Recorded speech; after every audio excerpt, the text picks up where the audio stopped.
Hey, it's Alex Williams of the New Stack here in Basel, Switzerland, with Chip Childers of the Cloud Foundry Summit. Hello, Chip. Of the Cloud Foundry Foundation, not of the... I'm of the summit, I guess. You're of the summit. I only appear when needed for a summit. We are at the summit.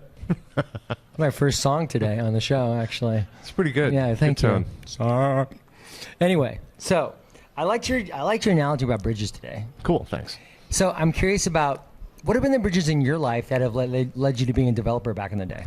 Whoa, that's a good question. My grandmother gave me a Texas Instruments 99 4A when I was a very young child, a book of code, and said, have fun. How did your grandmother, know that was going to be that's such an interesting gift from a grandmother? It is a fascinating gift, but she is a fascinating woman who had been an educator throughout her whole life. Raised 6 kids, one of them being my dad. Yeah, she was always into learning, and so that was a gift. Many years ago. What computer was it? A Texas Instruments 99 4A. Okay, so tell me about then. And I still have 3 of them at home. You do not? Absolutely, absolutely. What do you use them for? Absolutely nothing. They collect dust. So that's it. In boxes. Reminds me of a funny story because, there's still lots of old systems that run on these old computers, right? Like 486s and stuff. Yeah. So I was in Seattle for an event. Right. And I was staying at this old hotel, and and the hotel, when I arrived, the clerk said, "Well, the elevator works going up, but doesn't work going down." I'm like, "So what does that mean?" He's like, "Well, you got to call us, and we'll send the elevator up." I said, "What do you mean call us?" He's like, "From your room, from your phone in your room." And then run to the elevator. And then go to the elevator. I said, so by the time I got through it, I was like, after a few calls, I'd be like, "Elevator, please." And then so it just became part of the routine. But what was interesting was we started talking about this with Adam from Chef, right? And Adam we were talking about these old buildings and the computers that run them. Yep. And they're 486s. Yeah. They're like the Texas Instruments computer. Oh man, 486 would be a lot more modern. It than would be Texas a lot more. Instruments, man. Yeah, it would be a lot more. So here's what you got. It had a giant cartridge slot like you had for video games. You could put your video games in there or some of the programs that you could buy. That's how you got them. Yeah. Then if you didn't have a cartridge in, you could just start it and do some basic programming, right? Go to a thing that we've all learned is a horrible idea in programming, but it was great back then. The other thing we could do is you could attach a tape recorder and tape player, right? Like audio cassette. Yeah. Okay, great. And you could trade audio cassettes with other people that were using these things. Oh yeah. And that's where the code would be saved. On tape. But not a big reel-to-reel thing. But cassette tapes. This is you would how you buy a cassette tape and you buy an album and the album's no good. So you're like, I could reuse this tape. So you use Scotch tape over the holes, right? So then you could write to it again. So I would have all this code that was stored in these bad albums that I made a mistake buying, with Scotch tape flaking off the side of the thing. Anyway, wonderful times. That was an introduction to hacking, really. I mean, you were just you were hacking from the start. Sure, why not? Yeah. So what were some of the influences then that really drew you then to programming and saying, "Hey, Grandma, thanks, this is good. This has been really fun. This is fun."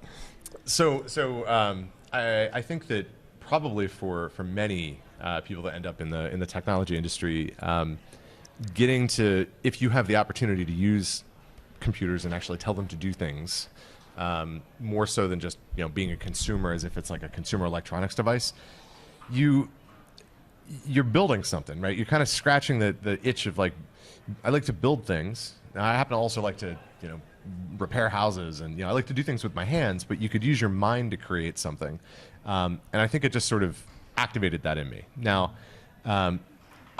that doesn't mean that I knew I wanted to get into the technology industry. I actually went to school for film and television production, so I was also focused on communications and kind of storytelling, but also the engineering behind a lot of this stuff.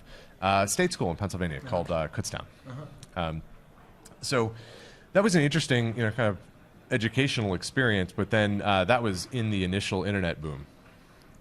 and I realized, wait a minute, I kind of like this computer thing. Seems hot. I should get on that. So where'd you start? I started at a interactive web development company that its name is completely immaterial because within 1 month of me starting, there were 2 acquisitions in a row. So the initial agency was acquired by a big ISP that was based in New York City. And then that ISP was acquired by Quest Communications. This is back when all they had was fiber, and they didn't know what to do with it. So they needed IP experience, so they bought this ISP. So ended up, that was a bit of a consulting job, right? I worked with big financial services companies, Merrill Lynch, SEI Investments, Nationwide Insurance, helping with all kinds of different development. This must have been circa 1996, 97? 8. 98? I started in 8, yeah. Yeah, I started in 8. So yeah, that was it. So those web way back development when. firms were the big, they were the hot stuff. Oh man, that was the hottest because the internet was all about advertising back then. Yeah. We've changed a lot since then, haven't we? So, That's really funny. well, That's am I wrong? No. I'm not going to contest that. Yeah. So yeah, everybody had to do that. But in reality, I wasn't focused on the kind of website development for the purpose of marketing. We were doing a lot of interesting things with, for example, Merrill Lynch. Back then, had this multi-billion-dollar program to create these workstations for their financial advisory business. They were called the Total Global Advisory Workstation, TGA program. Huge, big program, right? So we were working with different parts of the business to build these incredibly. We abused JavaScript. So we did these web applications that were showing financial compensation models and a bunch of interesting things. So that's more of down the lines of what I was doing. So we were building internal business applications for financial services companies. So were they web based? Yeah, entirely. Yeah. That was back when you basically had to kind of pick one browser. Yeah. Because there's no way you could do the same thing in all the browsers. So tell what was the application development like then? What was the technology stack that you were building? Oh man, so backend was I guess it was active server pages, Microsoft Stack, right? And then the Microsoft IE, Internet Explorer, crazy early versions, right? Yeah, that was actually embedded in these workstations. Yeah. And so there's this embedded browser in these workstations, and so we could use everything that Microsoft was building into JavaScript, and I guess they called it JScript back then. JScript and the DOM, super specific to IE because it's like the standards were getting weak back then. So we abused that browser so badly. So when in your keynote this morning, you showed a picture of the Golden Gate Bridge, and you talked about the bridges and kind of the metaphor of the bridge, right? Yep. And so, how do you, when you kind of like, what were the influences that kind of, back when you were first learning to develop and you're learning in your developer career, what were the kind of the major influences that kind of affect your thinking today about how you think about technology development? Yeah, so I don't know if any of them apply to the bridge metaphor necessarily, but how I think about development today, the space, so after being a web developer, I kind of moved deep into infrastructure automation, and then I've been working my way back up to application platforms. Right. So maybe we're going to connect some dots here. Yeah. Sort of like bridges. Being a web developer, I experienced what early 2000s infrastructure capabilities were like. Yes. Servers. I need a ticket for that. ISP, yes. I need a ticket for, can I get more memory? Yeah, right. Sure, we got to order it. Do you have a PO? Right? So incredibly long lead times. Everything's like done in the middle of the night on Sundays. Just thoroughly abusive to people. High risk idea. Like the model was just so crazy, and we thought it was like the way to do it. Right? Yeah. If only we could be better and more mature at executing this model, it'll all go well. And that was horrible. And then I got into infrastructure automation, and it was similarly horrible. Yeah. Right? Because none of the device vendors cared about automation at all back then, right? They were just like, yep, well, you can log in with a command line tool. So And so the team that I was on and the team I ended up managing for a while was spending a lot of time thinking about basically giving up on the vendors, saying they're never going to give us an API, so we're just going to have to figure out how to do like text parsing of a interactive prompt as we try to tell this switch to configure a new VLAN and like deal with error conditions that could come up, because who knows whether it's going to work or not. Crazy. It was probably a very bad idea, but it ended up working very well. And so I experienced kind of both ends of the pain. If you think vertical stack, we talk about full stack engineers. Well, to me, full stack starts with like, do you know how to actually crimp your own Ethernet, up to, can you do good CSS and JavaScript work? And so I'm pretty broad in all of those areas, right? Not necessarily deep. I'm not a physical infrastructure engineer. Right. I'm not a great web developer. But what that ended up giving me was a perspective on all of these layers of abstraction that we have. And frankly, how a lot of them can get a lot better. And so, the open source IaaS kind of wave crashed through, and got involved in that a bit. I think we learned a lot as an industry around, open source infrastructure services. There are definitely places where they're valuable, but we've also learned that sometimes instead of trying to automate all of these devices, we need to simplify, right? So is that part of your philosophy with leading the technical direction of the Cloud Foundry Foundation? Oh, Or is it less? I think it's some ways. I guess I'm reflecting what the industry is doing. Yeah. Right? So an example, Mesos is a great example. Right. It's trying to be simple. Yeah.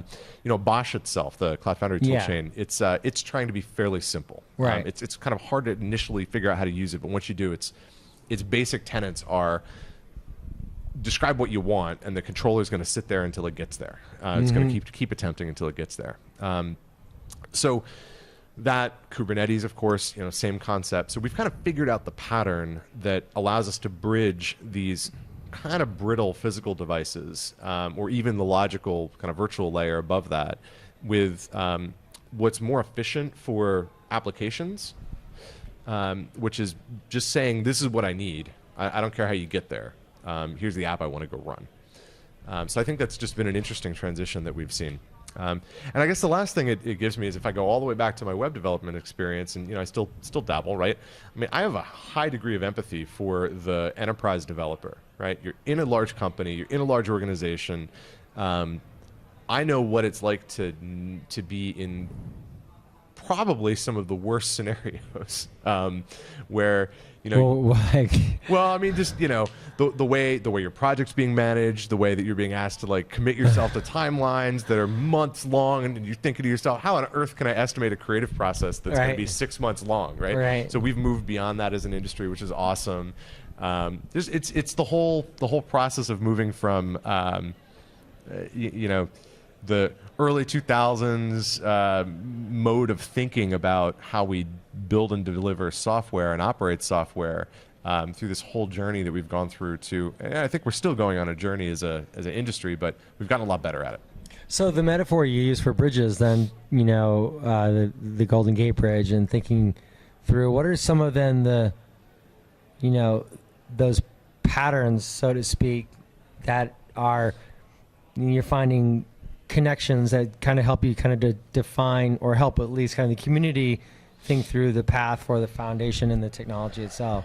Yeah, so that's great. So I think the core message that I had around the building bridges metaphor was to remind the audience, remind our community, remind people that aren't necessarily involved in the Cloud Foundry ecosystem, that the CF technical community has a very long history, well, since it's been open source, of embracing, adopting, and integrating software that's being written in other contexts.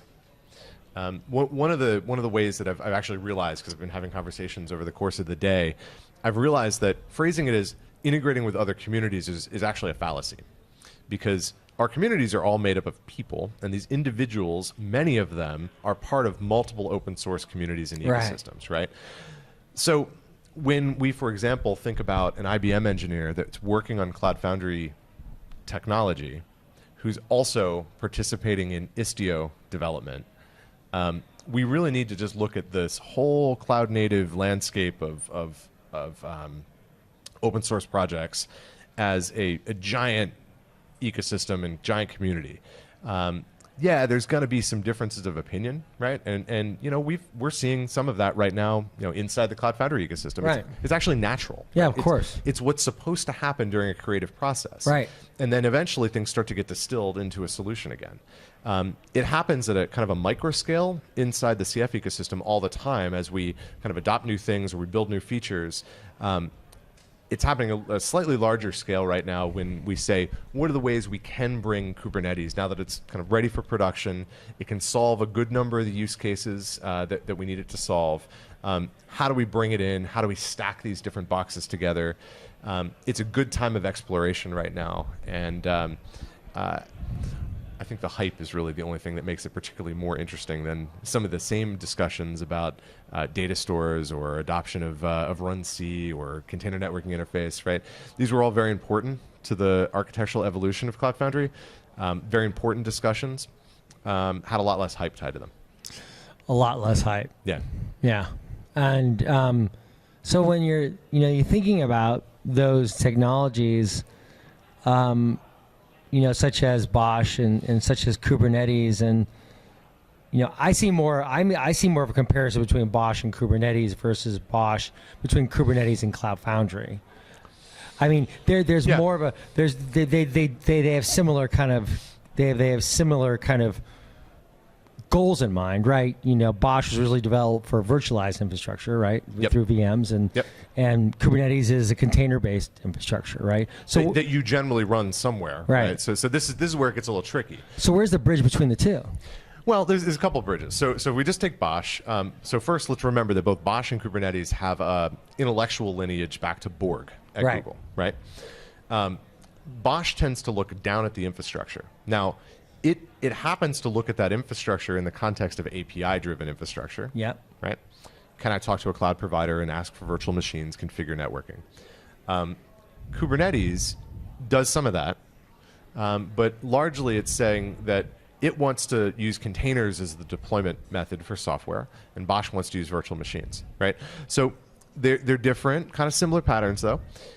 Where they potentially complement each other is what we talked about last year in this exact city, a couple of feet away from here. Yeah. That's what deploys and manages Kubernetes. Right. Right. And so that's where the Cloud Foundry Container Runtime project says, let's package Kubernetes, let's let Bosch deploy, manage, and provide zero downtime upgrades of it in a VM-based infrastructure. Right. So now we've got VMs, containers running inside the VMs. And you have two different systems, dual scheduling layer responsible for that. Okay. Now, if we can accept that you could use either or you could use both together, and we step back and we now talk about the Cloud Foundry application runtime, which is the PaaS experience.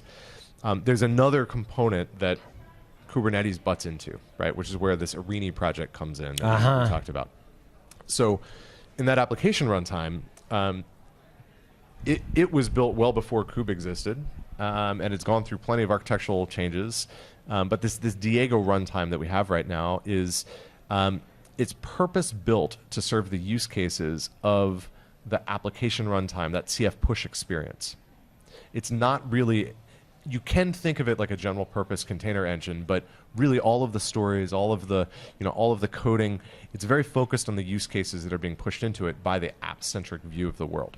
So maybe you could just help us define Arena. Is that, am I pronouncing it right? Yeah, it's Arena. So let me get to that. I'm building to it. So this Diego subsystem, you jump in the gun, Alex. Getting punchy. I got on the bridge. I got to turn around.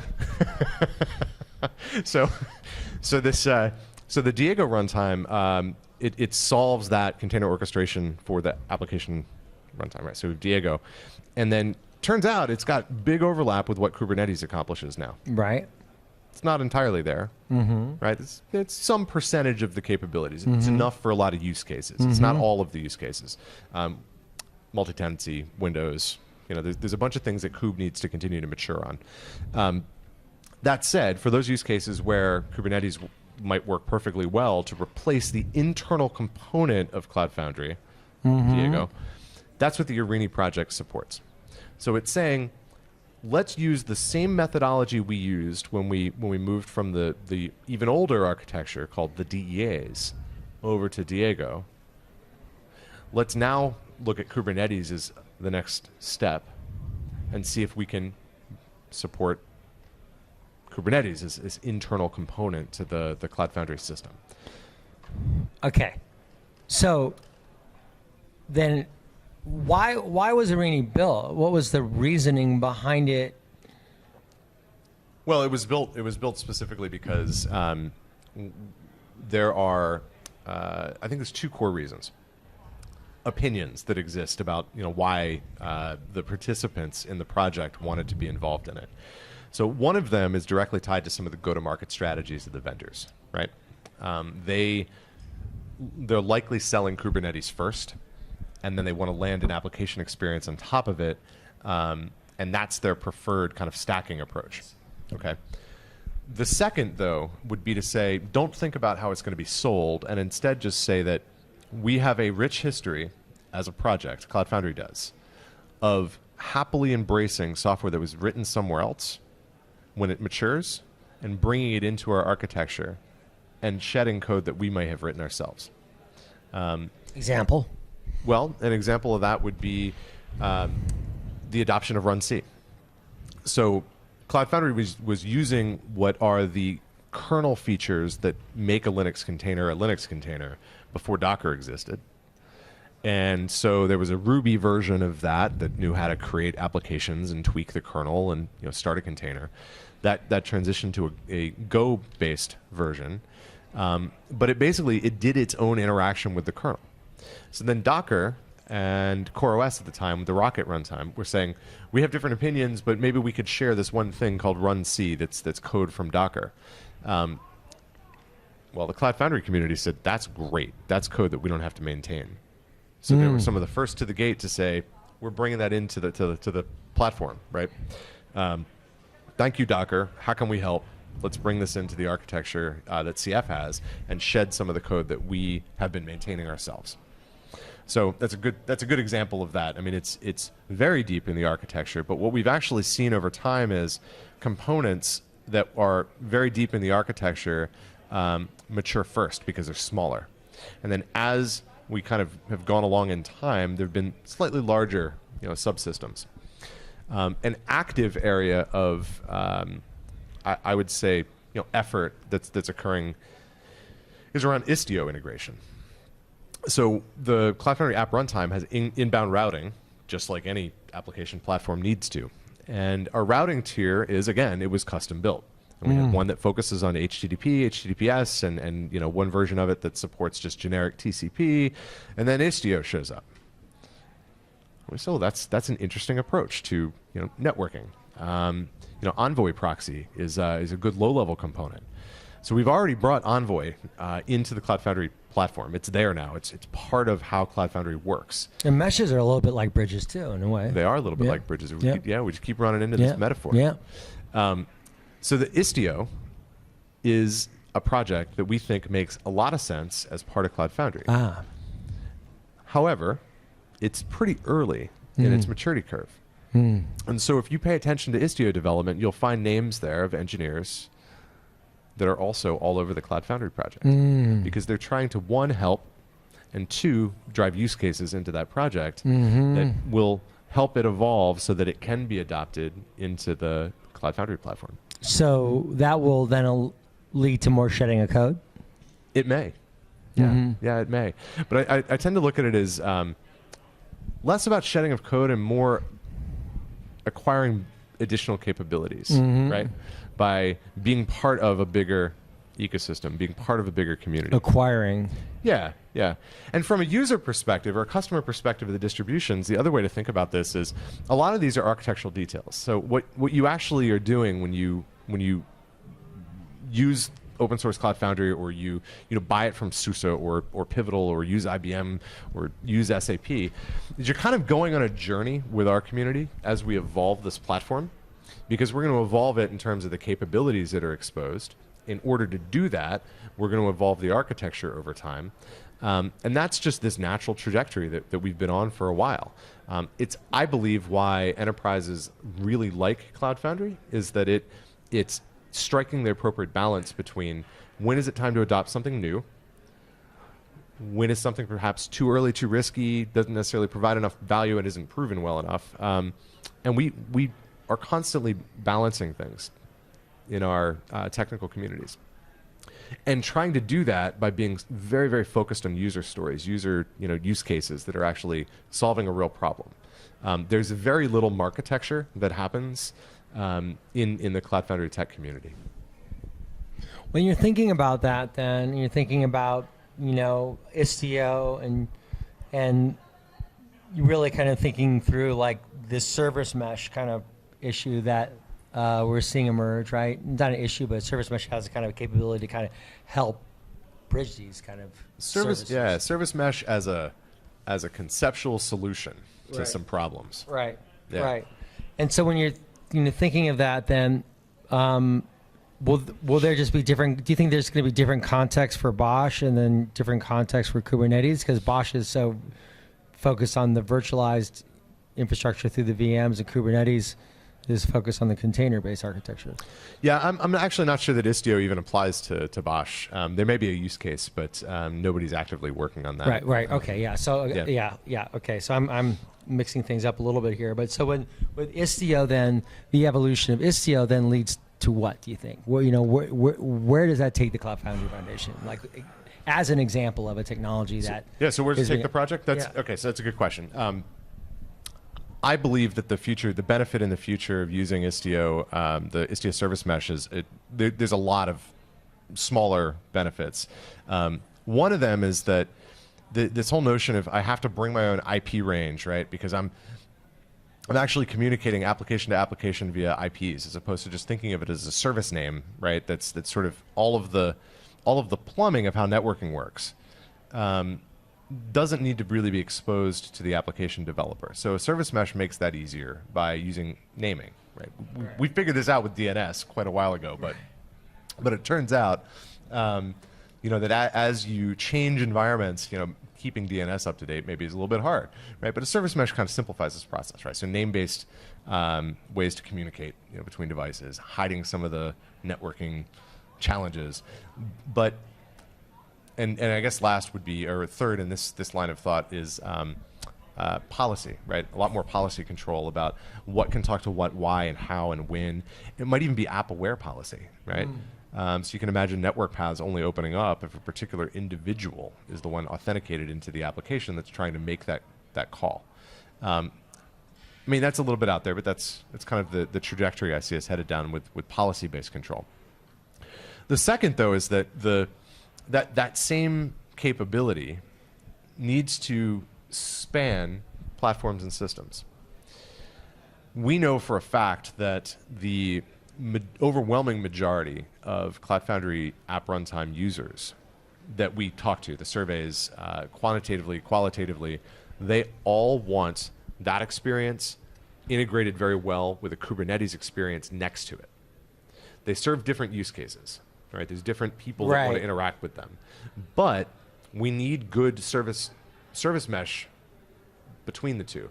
We need shared logging and telemetry. We need shared identity. We need shared number of other things. Right, there's a bunch of bulleted lists there, and we need that because sometimes I'm deploying a Docker image that I received from another team or from an ISV, and I need to then expose that image and make that application that it's supposed to run available to a custom application that I'm developing over in the application runtime.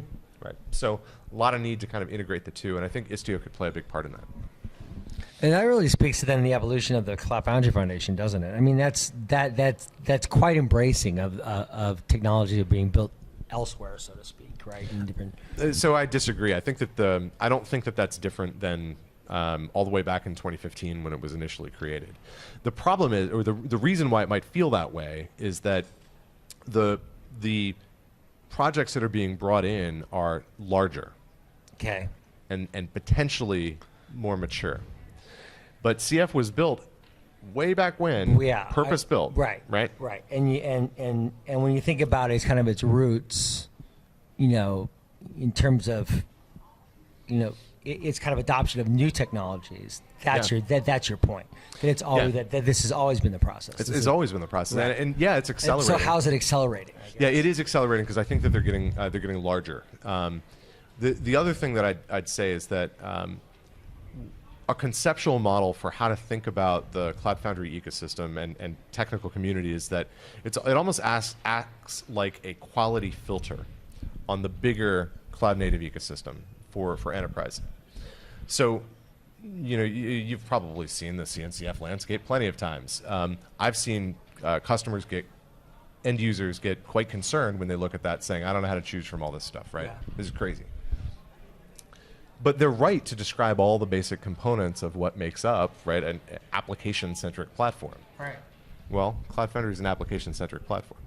So we're happy to watch these different projects evolve, and we're happy to watch them mature, and we're happy to help identify the ones that we think are ready for inclusion. Are you guys like Switzerland? I mean, are we in Switzerland? You guys are like Switzerland? No, we're not like Switzerland.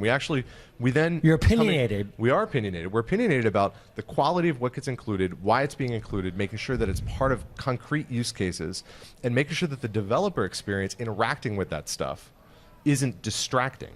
But you're a neutral party still, aren't you? Well, sure. On the other side, we have all of our distributions. Ah, right? Okay. So the way my job isn't part of this. Right. What it really is we have a technical community that operates this way. They think about all these open source projects. What's your job as part of it? My job is to help them do that, right?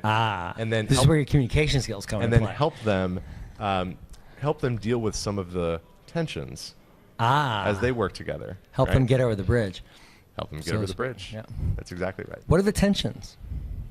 Well, everybody's got different technical opinions about how things are going. I mean, you've probably talked to individuals today that some of which have a particular opinion in mind. For sure. How Kube should be integrated. Right. We talked about 3 different examples of that. Right. So tension maybe is the wrong word. Well, tension's not the well, there's always tension. It has a negative connotation. Yeah, so. I guess you can think about it as heck, life is full of tensions. I mean, creative tensions, probably one of the most important tensions that we can create on ourselves. Yeah, right? because you need constraints. You do. And if you don't have constraints, you're going to be feeling tense quite a bit. Absolutely. Yeah. Yeah, it's actually very hard to be creative without some set of constraints. You have to have constraints. Yeah. So if you think about the natural process of any open source community coming to a consensus, that process sometimes, when it's a really big decision, sometimes can, people pay attention to it. But it happens all the time at a really smaller level. Oh, yeah. Right? So just the bigger they get, the more maybe obvious to those not participating in the actual discussion it becomes. And so that's sort of what we're seeing on a number of topics right now. It seems like one of the tensions in the market is this kind of overwhelming choice, too. I mean, it's like, I mean, I love food, right? Who doesn't? But sure. Portland, it's like a whole kind of another world, right? Yep. You can go into a shop and there's 25 different kinds of salt.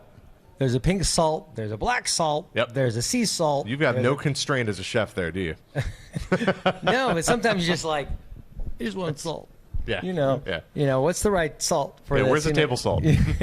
So, but still, you want to have that kind of that you do want to have that choice, right? Maybe, yeah. Sure. But you want to be able to have kind of the opinion with it to say, no, you shouldn't use that salt in when you're making your hummus because it's going to come out in big rocks and you're going to taste this big rock. So I mean.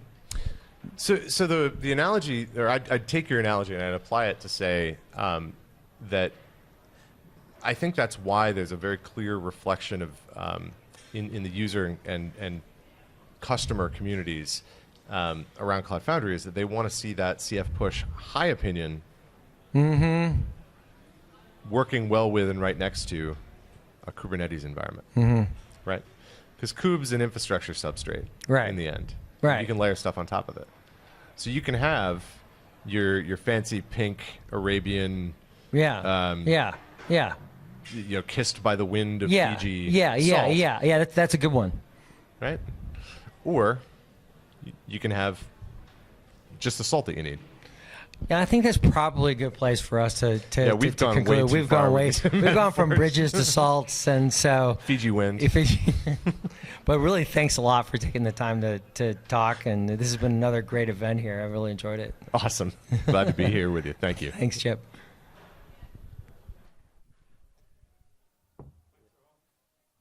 That was good. Texas Instruments. Yeah, man. I love those stories.